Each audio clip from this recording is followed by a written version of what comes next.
See, this is crazy. We're having technical difficulties again. It's like it didn't go live. Well, I see one here. I see one here. Right? It says I'm live now.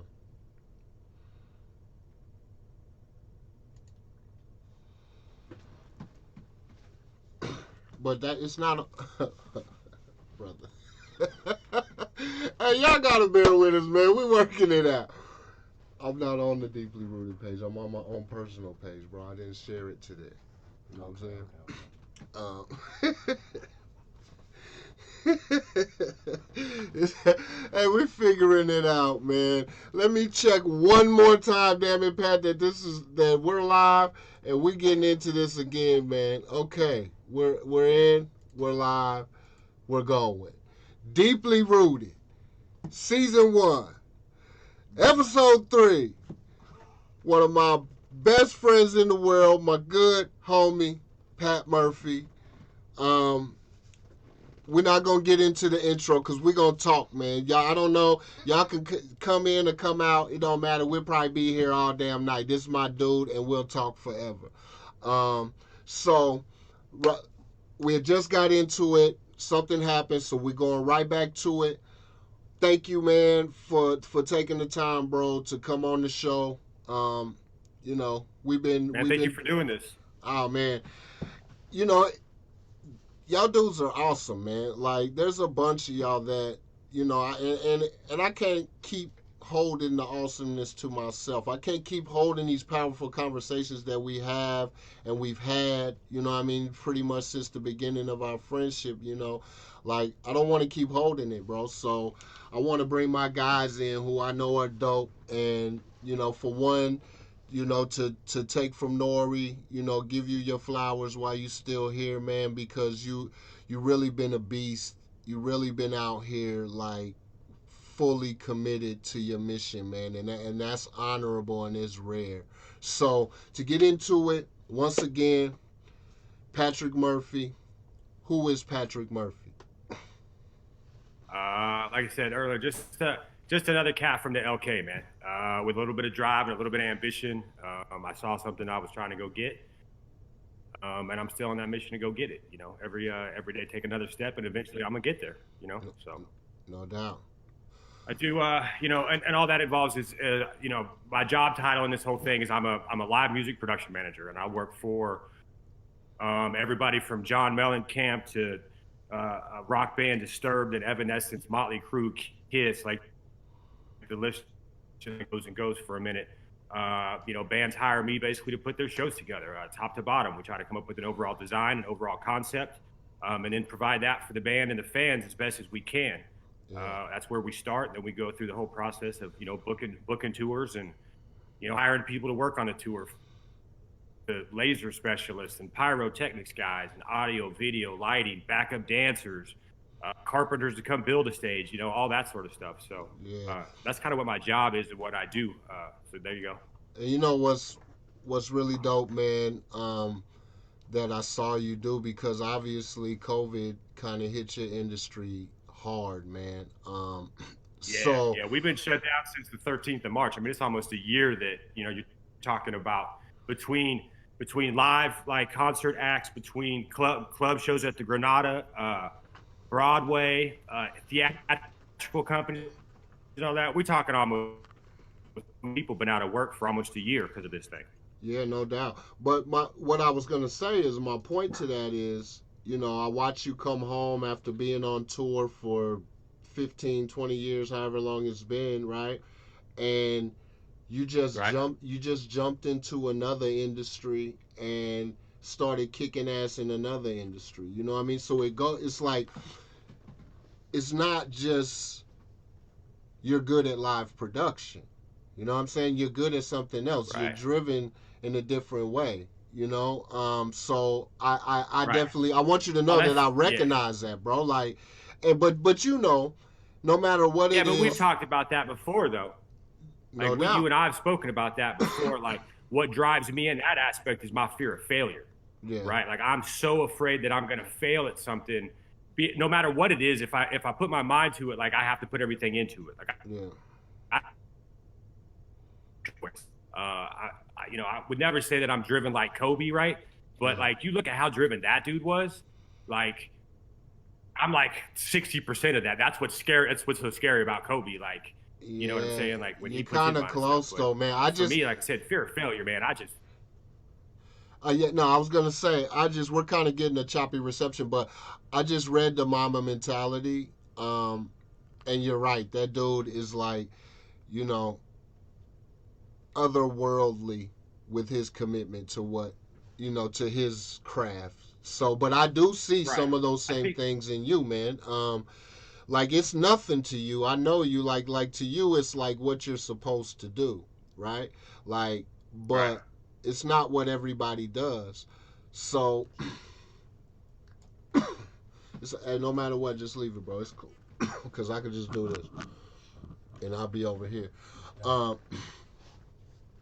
So I recognize some of those same skills. So 60% Kobe, I give you that. You can take that shit.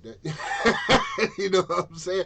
Um, Yeah, I so mean, I don't think you could ever actually compare yourself in that frame to him, right? I mean, you're talking yeah, about a guy that would literally like give you a shirt off his back, but then you put him on a basketball court and he'll literally rip out your throat to win, no doubt. right? Like that's dedication. That's that will, that's the desire that we always talk about that you got to have. Like no matter what you find, be it basketball, for me it was always music. I found a niche in the live music that I didn't know I was going to find, Yeah, right? But that's that passion, it's that desire. Because without that, I mean, today is the same as yesterday is the same as the day before, you know. no doubt. And So I'm not trying to trip over yesterday. I'm trying to step to tomorrow, you know. So no doubt, man. Looking back while you're going forward is a good way to hit a wall, man. You know what I'm saying? Like it's a good way to yeah, hit a yeah, wall. because yeah. So how do you define success? Like, what's your definition of success? To me, it's some success is have a goal Yeah, and achieve it, no matter what it takes to get there. yeah, So it doesn't really matter what you're doing, right? Like as long as that, I mean, to me, that's the definition of success. Is as long as you are doing what you want to do and striving to do what you're doing, then I think you're successful. You know, because there's a lot of different people, man. Like there's a lot of people that are driven a lot of different ways, and some people are perfectly happy where they are. They're living their so-called best life, just chilling. You yeah. know, I'm not necessarily a chiller. I love to chill out and kick it, but I like let's get moving. Like here's I'm trying to get to the finish line because No then I got doubt. another thing that I'm going to figure out that I want to try to do. Yes. So the finish line is completion of whatever the mission is, or is there an ultimate finish line?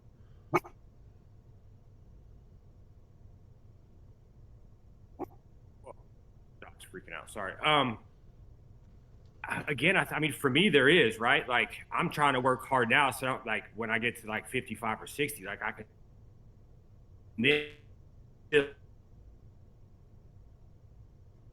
right.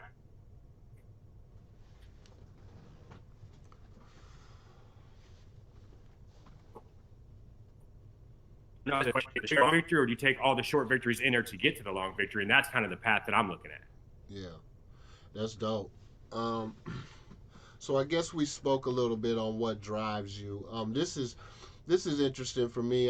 Because I don't know if we've ever spoke about this. I mean, I'm sure we have, but how has a failure or apparent failure set you up for later success? And do you have a favorite failure of yours?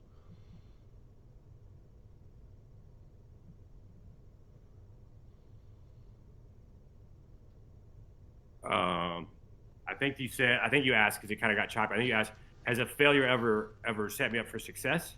Is that what Yes. you asked? How has a failure or an apparent failure set you up for later success? And do you have a favorite failure of yours?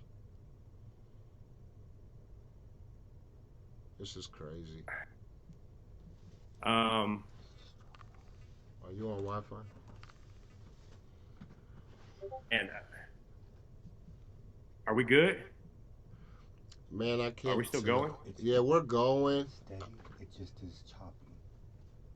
The video is always going to be choppy. The audio stays cool, so we don't have to. I'm not worried about the video whatsoever. Well, So it's not too bad. It's not cutting out like it was. yeah, I'm not worried about that. My issue right now is hearing him and him hearing me. Yeah. But for the most part, we're good. So don't worry about choppy video because we don't. It doesn't matter.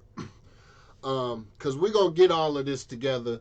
You know what I'm saying? And this is my dude. If it's we'll do this 10 times. We'll just have a whole show just me and him talking.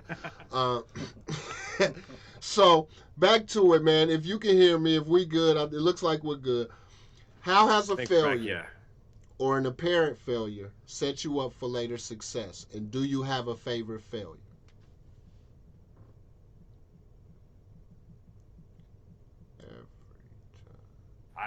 I've probably fallen more than most people that I know, but it's just about picking yourself back up.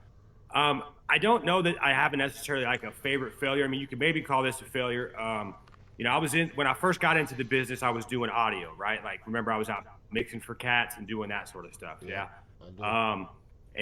We were out hanging out, and I had a jet skiing accident at the end of a tour, and I blew out my left eardrum.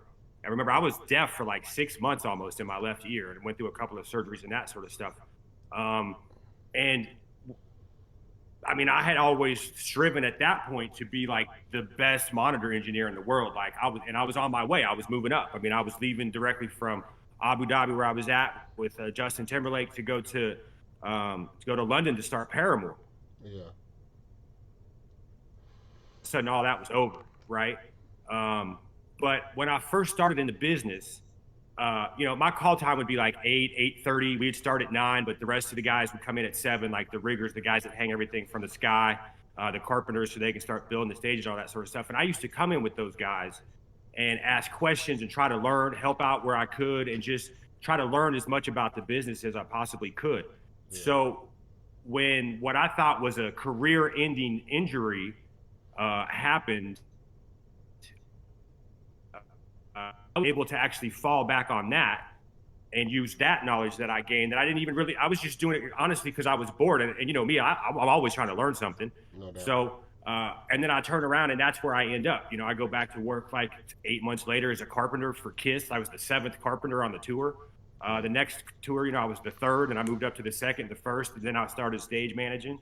I came out of all that sort of stuff and moved up into production. But I literally, all of that comes from the knowledge that I gained when I was an audio guy and I was just bored and going in and asking guys questions and learning stuff. Yeah. So I guess it's not really a failure more than a setback, right? But you turn that setback into another opportunity, which is, that's one of the things I love about you, man, is, it's like I was saying with the COVID situation, you turn what for most people, I don't know what other people in your industry did. I mean, they had to do something. It's not like the money is around forever. Actually, it's funny. It's funny that you say it. I think I end up putting about 24 guys onto the same job across the No doubt. That's what's up. You spread the love. Hell yeah. Okay. Yeah, man. Hey, look, I found something we can do. It ain't great money, but it's something, man. And for most of my guys, like it takes a different mindset, a different reality to leave everybody and everything that for 3 or 4 months at a time, live out of a suitcase, live out of a hotel or a bus. You know what I mean? Yeah. My guys they're just built differently. I don't mean that in a bad way. But a lot of people can't do what we do. It's a tough thing. And so that also means that my guys need to be active and be proactive. Because if you get inside of your head, that's one of the things that can get you quicker than anything. Right. No doubt. Depression is real. It's a real thing. I know a lot of people that have been through it. I've done some of it myself. You know what I mean? Yeah. And so for those guys, like you got to keep them pushing because that you don't want people to get stagnant sometimes. No doubt. That's dope, man. That's being the blessing, and just shit. It's not all about you, and thinking about the team, and when the team comes back together. Are we going to be sharp or are we going to be lazy? So, can you hear me? Yes. No matter what, I mean, I always look at it as a team, right? And I can hear you. Can you hear me? Yeah. I can now. Go ahead. My bad. Okay. What I was saying, now you're good. What I was saying was you were talking about the team mentality, right? And I think that's a big aspect of it too, because it's like you got to look out for your people, right? Like, I think it was Nipsey Hussle said one time, that if the people that are around you don't motivate you, or if the circle of people around a cage, right? So you want to keep all those people, you want to keep their head above water, you want to keep them striving to do their best. Like you said, that way in 6 months, hopefully, when we come back, everybody can be still on their A game and not like trying to get out of it. Like, oh, I've just been laying on the couch for a year. You know, I think we're going to find that out a lot. You know, it sounds kind of crazy, but this lockdown for the last year or so was really an excuse I've always heard is I don't have time. I don't have time. I don't have time. Right. Well, over the last year, you've had nothing but time. You know, you can't go anywhere. You can't do anything really. Right. This was your year to like get a new knowledge base. And it's going to be interesting in talking to people about what they decided to do with that time. Right. I think that's going to be a real interesting thing that we're going to start. No doubt. I definitely took the time and, you know, made the best of it, me personally. So let me just make sure we're gonna go to the next question. You with me? If you could have one gigantic billboard anywhere with anything on it, what would it say and why? It could be a few words or a paragraph. Just keep it real. Like, no matter what you do, just keep it real. Be you, do what you do. You know what I'm saying? Keep it real in everything that you do. You know what I'm saying? I find that that's the easiest thing to do in life. That'll get you the furthest is just keep it real, right? You know, closed mouth don't get fed. You know, you hear that a million times. You know, ask, like, if you don't understand, ask questions. I mean, you always heard the saying, like, no question is stupid. Now, I mean, you know, some questions are stupid, but the reality of it is that they're not, and you can learn. And knowledge is power. It always has been.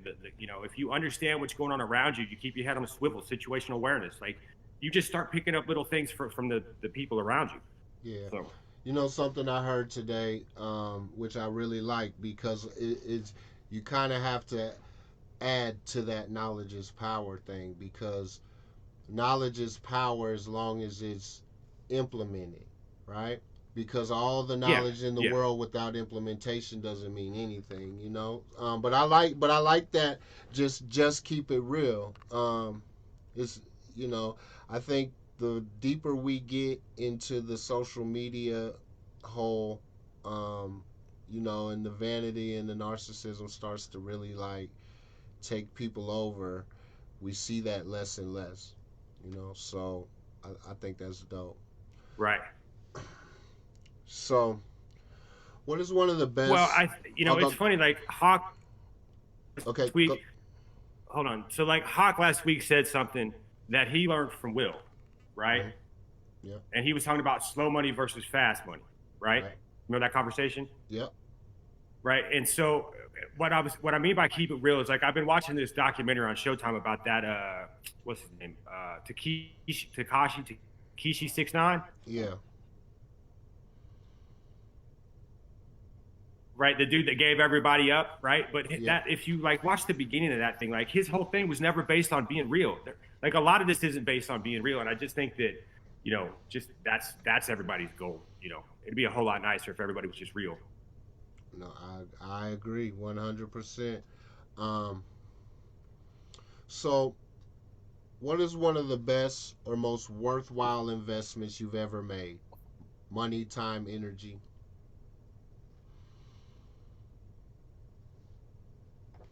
Dog it.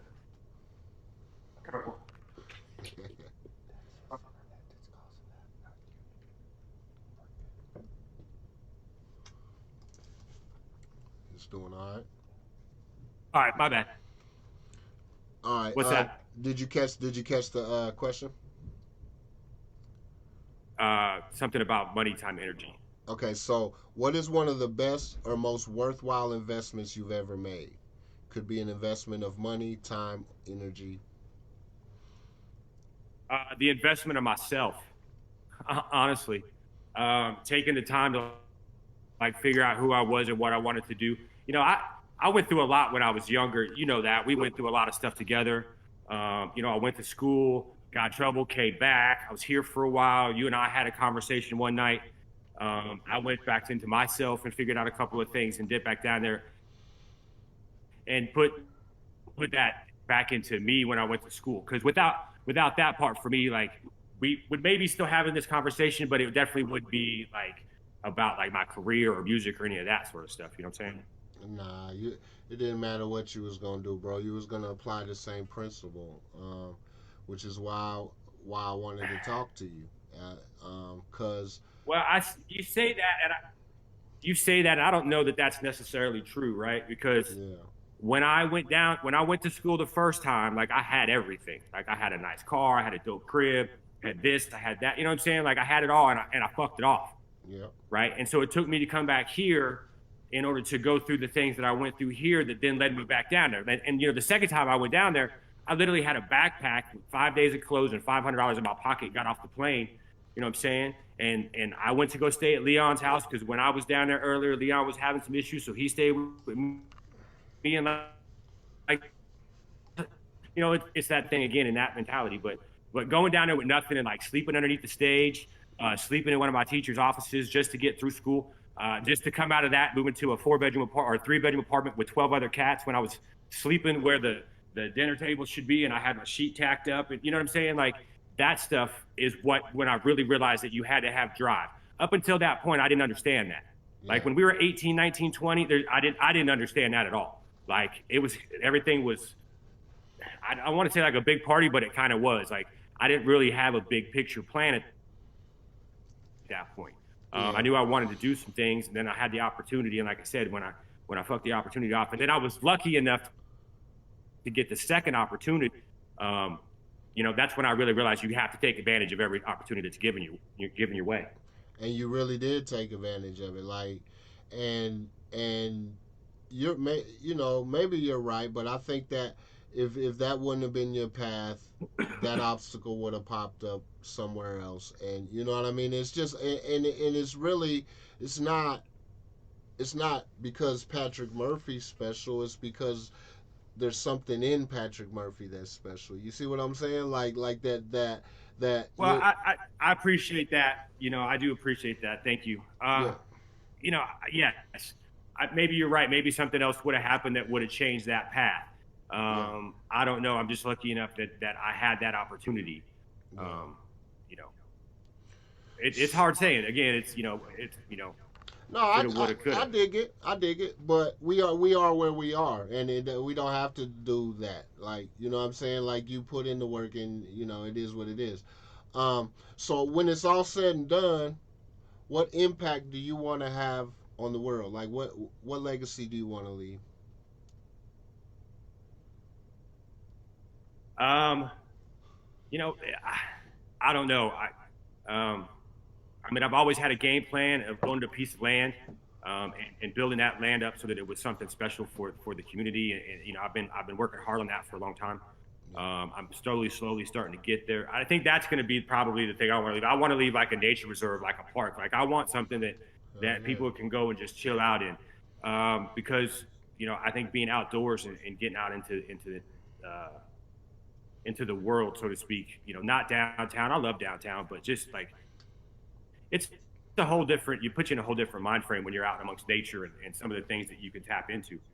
no doubt. Because there's miracles happening, man. There's miracles happening everywhere if you're just present to them. You know.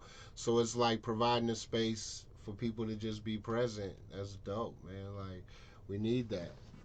Um, Yeah, yeah. You know, someplace where you can put the wind in your face and hear the birds chirp. No doubt.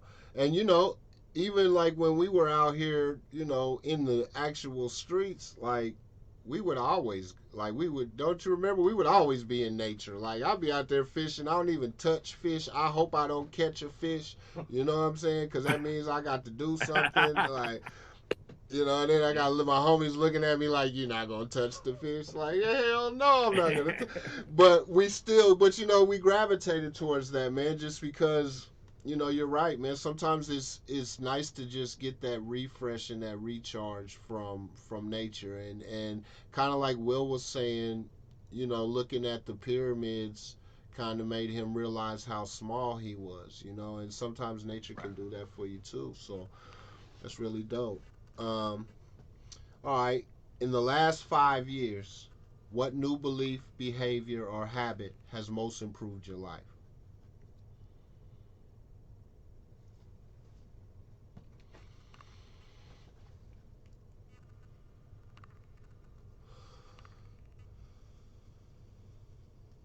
Get ready for that one.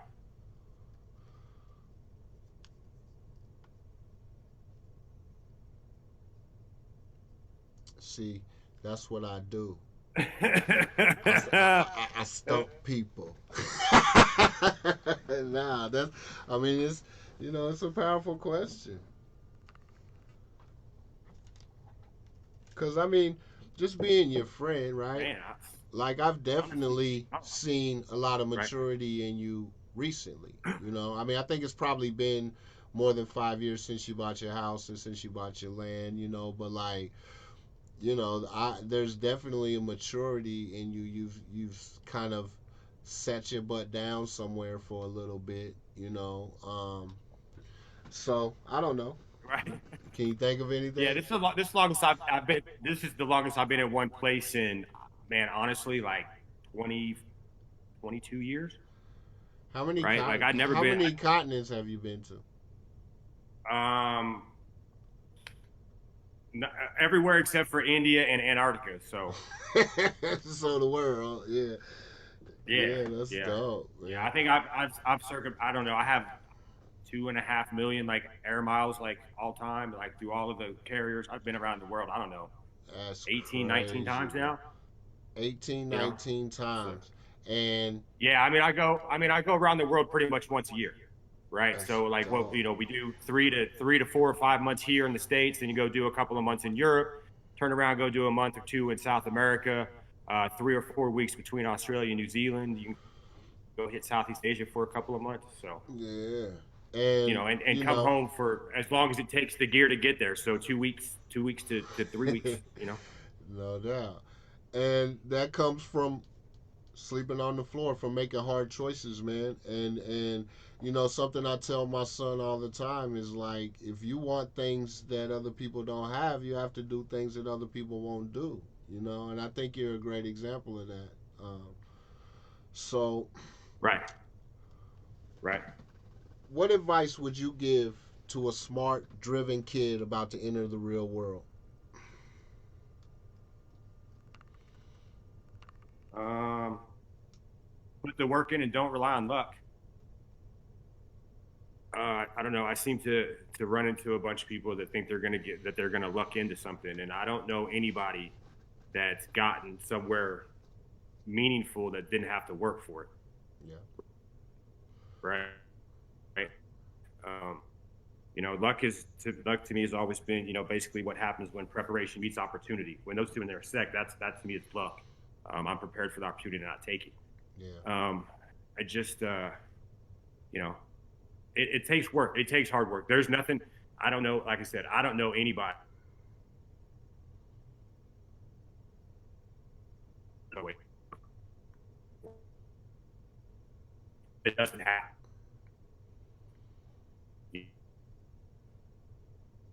Uh, uh,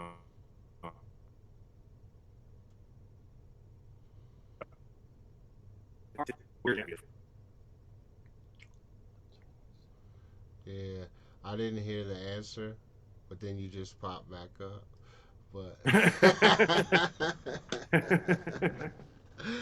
but I definitely got your the point. answer was hard work.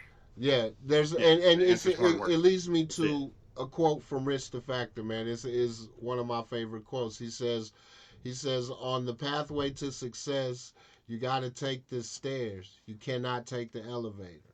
You know what I'm saying? Right. So Right. I love that quote. I mean, like there's a lot of people that are on the same mission, right? Hmm. Like a lot of people, they're on the same mission, but you'll find that what happens is that you always heard the term "take the extra mile." Hmm. Like the pathway is always full, but when you get to that extra mile, there's hardly anybody there. There's nobody there, right? No doubt. Uh-uh. So, the freeway opens up and now you're on the fast lane of success. so what advice should that kid ignore? Because, everybody tries to tell us how to live our life or what we should do or.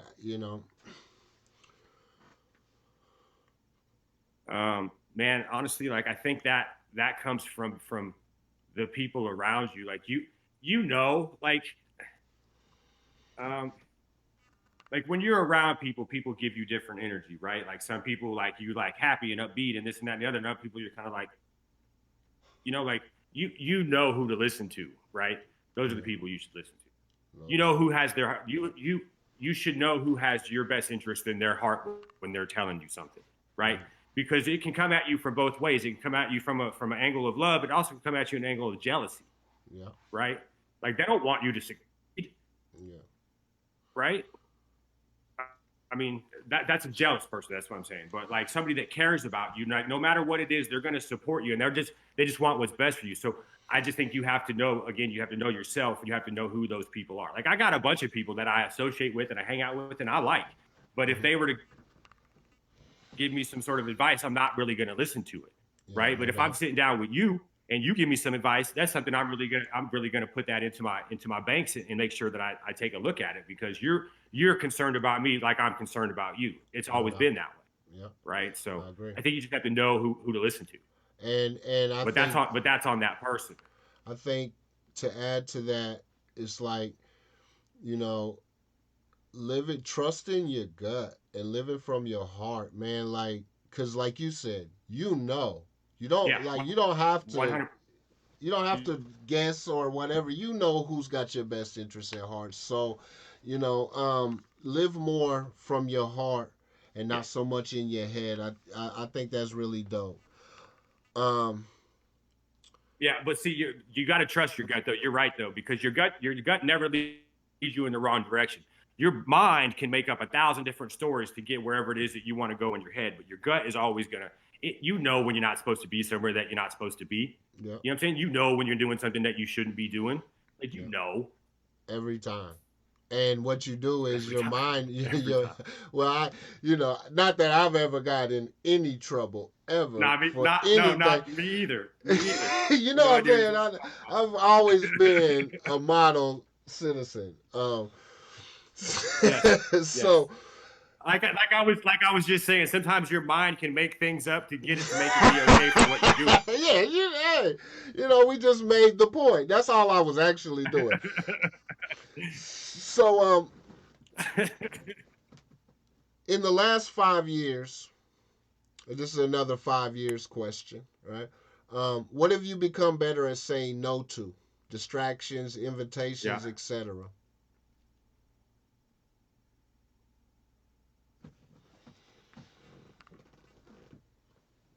Distractions. I'll come over and have a drink with you when on Wednesdays or whatever, occasionally, and I'll go have a drink with some other people. But when I leave to go to work, I don't party, I don't go out, I don't I'm just doing my thing, work, doing that, and that's allowed me to take another step in my career. So that would be the big one for me. Okay, and was there a particular realization or a particular moment that made you realize that? Like how did you come to that? Because obviously it wasn't always like that, right? Nah. We used to do it. For me, it was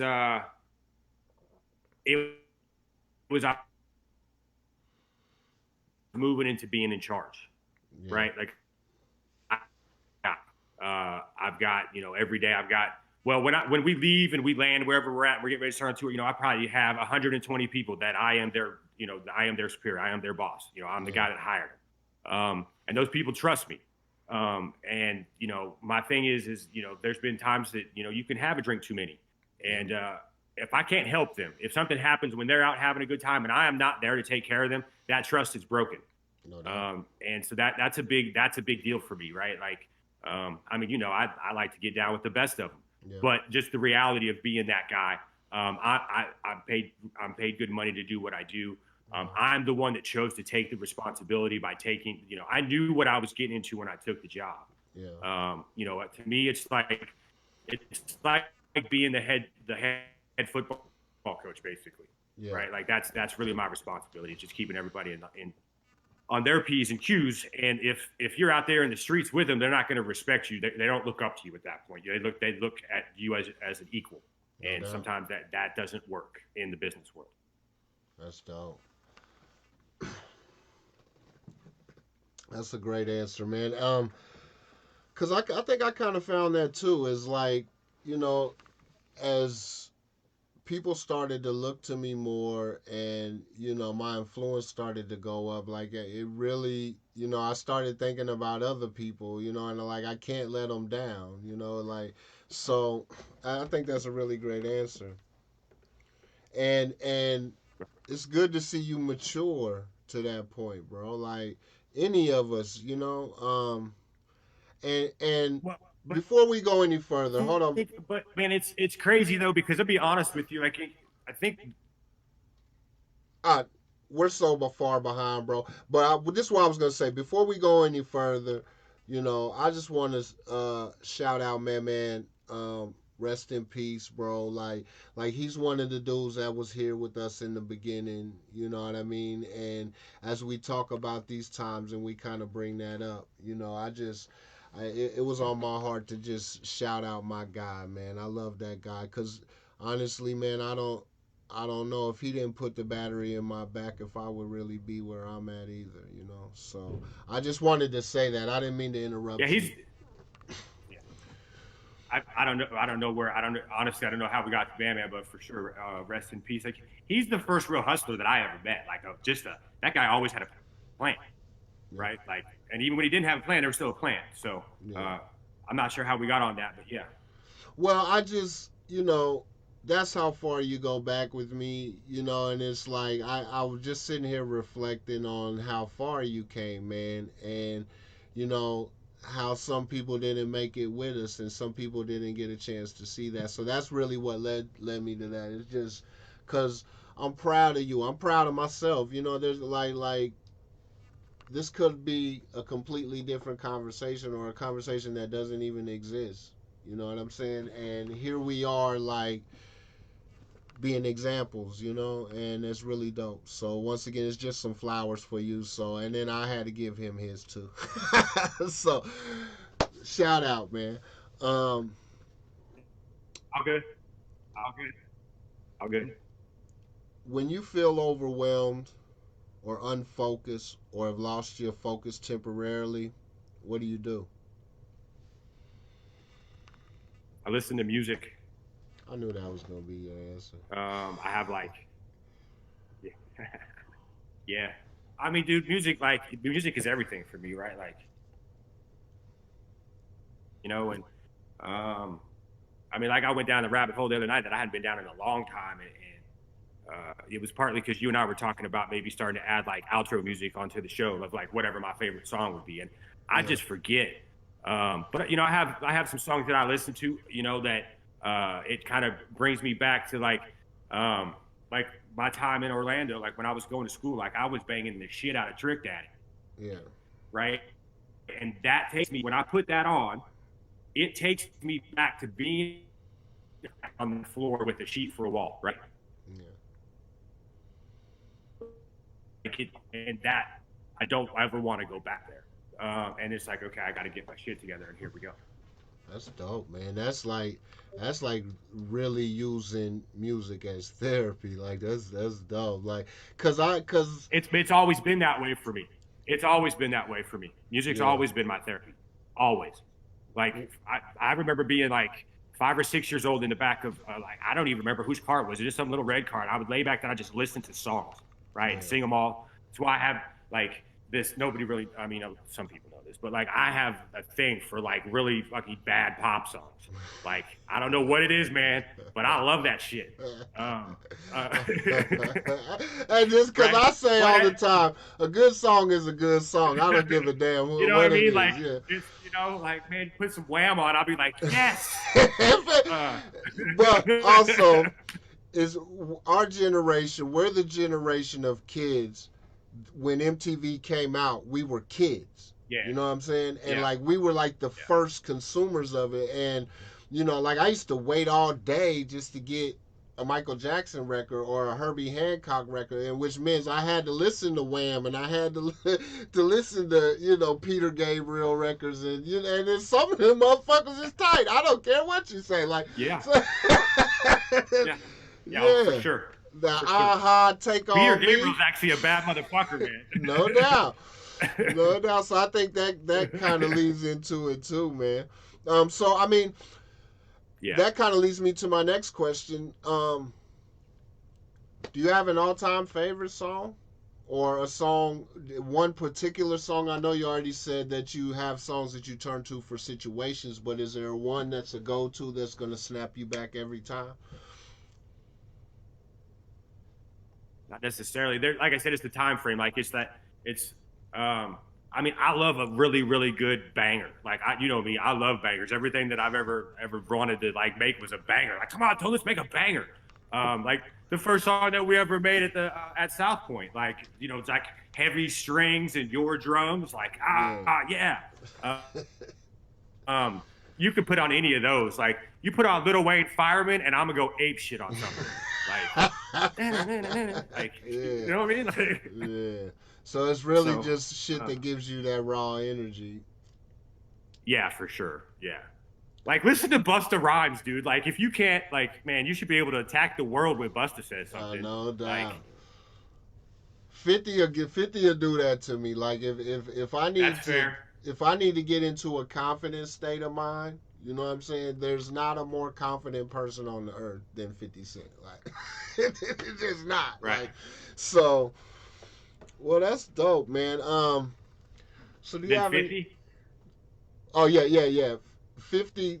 Yeah, there's nobody more confident. I mean, maybe Morris Day. You know what I'm saying? Like Morris Day, maybe. Prince back in the day, rest in peace. Yeah, no doubt. Prince too. Hell yeah. Yeah. Yeah, So, he was a motherfucker, man. I've heard some stories about that dude. Who, Prince? Yeah. Yeah. Yeah, man. I mean, I'm not going to get into them stories because I wasn't there, and I could just be. But yeah, I mean, that was the dude. Well, Eddie Murphy just did an interview where he confirmed the Prince basketball story that was on Chappelle's show. He said, for real? He confirmed it. Yeah. Shit. He said that shit went just like that. That's perfect. Right? There you go. Oh man, you did a Britney Spears tour, didn't you? Yes, you did. Yeah, I remember that. Yeah. Like 2004. I think it was called the Onyx Hotel Tour. Yeah. I did that one. Because like I started like doing all country stuff, and then I moved into pop stuff. And then coming out of the pop stuff, then I went into kind of the rock side of things, and that's where I've kind of been at. Well, in between then, you did do Drake's first arena tour, if I'm not mistaken, right? Wasn't that his first arena tour? Yeah, I did that. We went from, that was it. Yeah. Drake and Kendrick 2012. We went. A$AP Rocky. Yeah.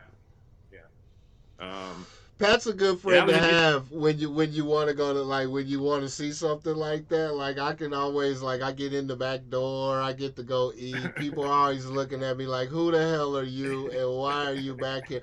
And I'm like, "Look, I got this." So, I saw some kick-ass shows, man.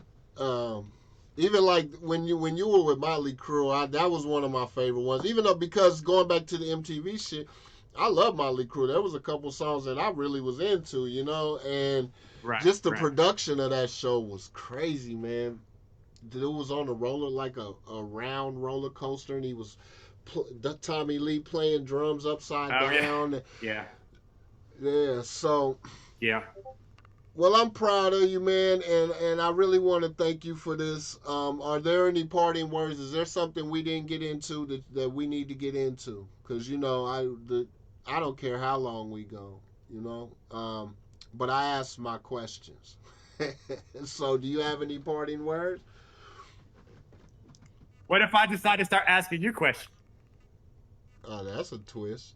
Hey y'all, I had a long day. I've been on the highway all day, so forgive me. I got mezcal. It's just a little bit, Grandma. Don't worry about it. I'm being responsible. Uh, Ask me a question. I don't care.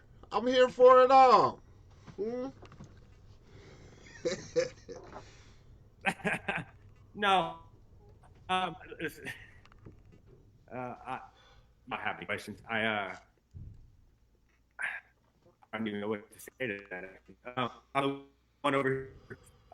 No, I wanted to say thank you though, because I think what you're doing is good, and you know, like even we was laughing earlier because it's like you said this a couple of times, well, at least on the last two episodes, like you know, you don't even know what you're doing, but you're just doing it, and Yeah. and I think that you know to come out of the box with as many views as you did on the first week says that there's people out there that are trying to learn and trying to gain some knowledge and see what it is, and just the people that you've already had on, plus the people that you're gonna have on, because there's a couple I'm really looking forward to. You know what I'm saying? Yeah. Like, you know, there's a bunch of people in your circle that you talk about, right? That I've never really had the opportunity to kick it with or meet. You know what I'm saying? And I would imagine that probably you've talked about me to them. You know what I mean? For sure. I was going to say so it's that. given me that kind You're of one of those that ability people, to too. kind of see. Like I said, Will and I have known each other.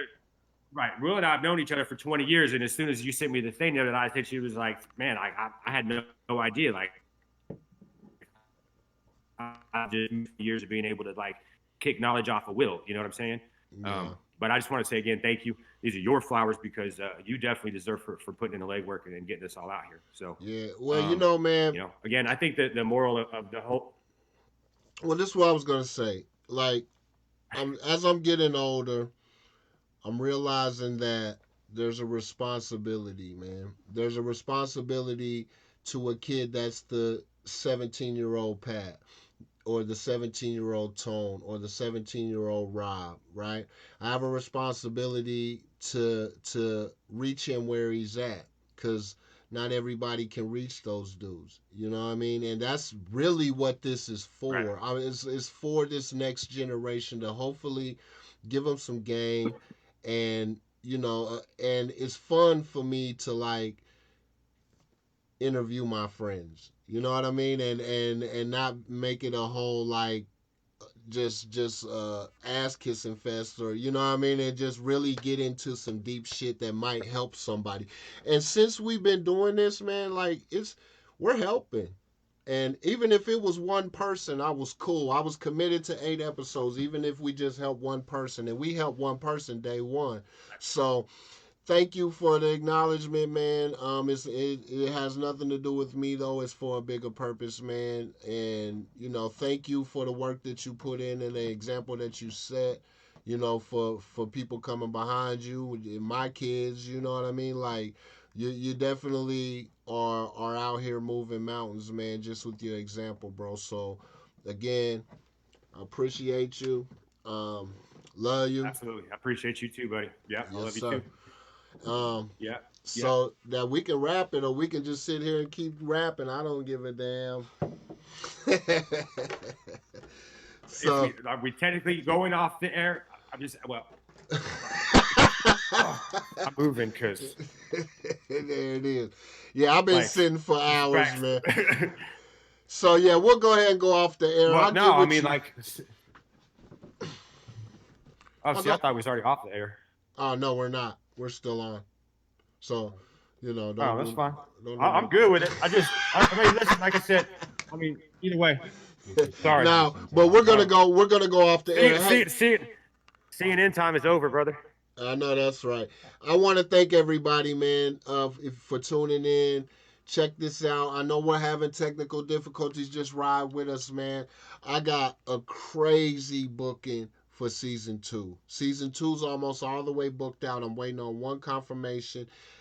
Oh my God, it's crazy, y'all. So keep riding with me. Love y'all. One love.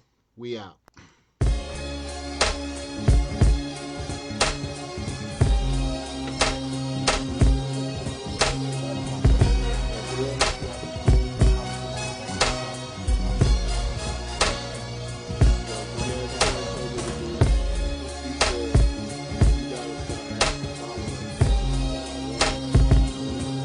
Yeah. Hey, can you